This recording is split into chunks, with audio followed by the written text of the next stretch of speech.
I usually make reviews on movies and shows, but this is my first time making a review on a video game. My channel isn't called Blackground Reviews, Movies and Shows. No, it's called Blackground Reviews, so I can review whatever I want. So I'm going to be reviewing the newest chapter of Poppy Playtime, Chapter 5, Broken Things, which just so happens to be one of the most divided chapters of Poppy Playtime so far. There has been a lot of discussion online whether or not Chapter 5 is actually good. There have been some big content creators saying that the chapter was awful and even saying that they just quit playing the series because of how bad it was. But there are also a lot of other content creators saying that it's the best chapter in the series. So who is correct? No one, because it's their opinion. But based on my opinion, which opinion is correct? Or which opinion do I agree with? While I don't think it's the best chapter, I definitely do have quite a few of critiques for it. I still really enjoyed it and loved this chapter. I will be talking about the negatives first, and then I will be talking about the positives after. Firstly, the new characters that were introduced in this chapter were very underutilized.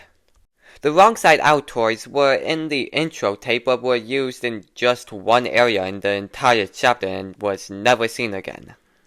Giblet was fun like what everyone has said, but we don't really know his story or know who he is, so it makes it really hard to really get attached to him. Chum did absolutely nothing, and Lily Lovelace was very bad. I really liked her personality, but she lacked any kind of fear to bring to the character or player. Her chase was also very bad. You had to stop so many times to move something, and it made the chase very anticlimactic. Before she dies in the most goofiest and pathetic way possible. The game was also just not that scary. There were definitely some moments that was very unsettling, but the feeling of just playing the game and feeling unsafe in any area in the game just isn't there. Chapter 3 was a great example of making the player feel unsafe in any area of the game. The tips we heard from Ollie about Catnap, the atmosphere, the music, all played a role in making you feel scared in any of the areas in the chapter.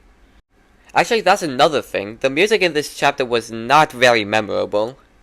I mentioned this in my Toontown review, but I love a good soundtrack. Music makes a scene of a movie or a game so much better, and Poppy Playtime has one of the best video game soundtracks of all time, from what I've heard. Especially for a horror game. Each chapter has at least that one song that made the scene so much better. I can't name a single one from this chapter. Now this might change when the official playlist release with the songs is out, but from what I've played from the chapter, there wasn't that one song in the chapter that made me want to listen to the song so badly. The songs were all very generic and didn't sound something from Poppy Playtime. Clearly, Poppy Playtime Chapter 5 has a lot of flaws, but the game also has a bunch of great things about it. First off, everything about the prototype's appearance or just the prototype in general was really well done. His design was leaked a few days before the chapter release by one of CG5's animators for his new song Wrong Side Out.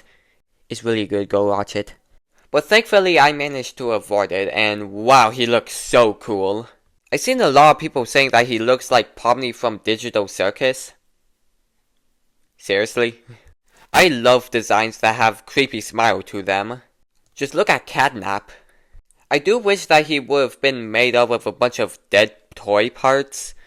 Something like Catnap's shrine. In Chapter 2, Mommy Longlegs said that we would make her a part of him, which is a prototype. From the review, she actually was a part of him, but it was also just the toys that we fought through. Why would she think that she would be part of him, even though the prototype would have only collected Huggy's arm? She wouldn't even know that he had Huggy's arm. Why does the prototype have Huggy's arm? He only lost one of his hands. Editor's note. I was right. Isaac Christopherson said in a recent post in Twitter that the prototype's original design had a body of scrap human parts and the remains of toys he wished to make an example of. There were several small toys, plus Mommy, Catnap, and Doe's heads. One of my favorite cut bits was the several grad packs in his back, which he could use to lift himself up and chase after you. So, I was right. Alright, now moving on to the next topic. There are also a lot of memorable moments in the chapter that you just cannot forget, such as the reveal of the prototype, thinking the prototype killed Poppy, the Huggy POV sequences, the prototype's chase at the end, the ending in general. Basically, the prototype just carried the chapter.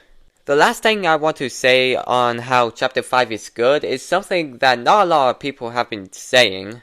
It has a lot less bugs in the chapter. In the release of other chapters, there are a lot of bugs that you can find just by playing it regularly.